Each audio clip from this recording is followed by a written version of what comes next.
Naka-red alert naman ang mga otoridad sa Cordillera Administrative Region o CAR, lalo na sa mga lugar na binabaha at peligroso sa landslide. Live mula sa Baguio, saksi si Haji Rieta. Haji. Yes, Igan, patuloy nga ito nga pagpaparamdam ng bagyong Helen dito sa Baguio City, maging na rin sa ibang lugar dito sa Benguet na isinalalim na sa storm signal number 2.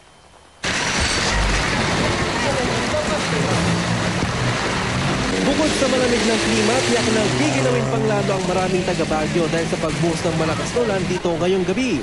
Ang mga inabutan ng pag-ulan kanina sa Session Road, kanya-kanyang diskarte para makasilong. Apektado rin ang mga negosyo ng mga nag-ukay na halos mabasa ng buhos ng ulan. Wala kaming benta kasi mga customer wala din ganong taong lumalabas ngayon.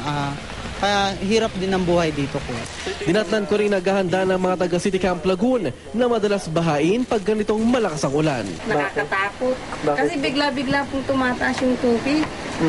Ay nauuna pa naman dito. Pag tumaas dito pa agad mag-umpisa yung tubig. Yan ka agad.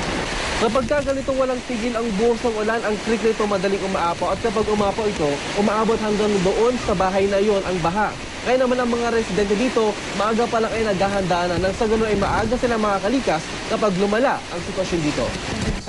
Kaya naman naka-red alert ng Office of Civil Defense ng buong Cordillera Administrative Region. Partikular na binabantayan ang mga landslide-prone areas gagaya ng bayan ng Itogon, Bocod, La Trinidad sa Benguet at maging ilang lugar sa Baguio City.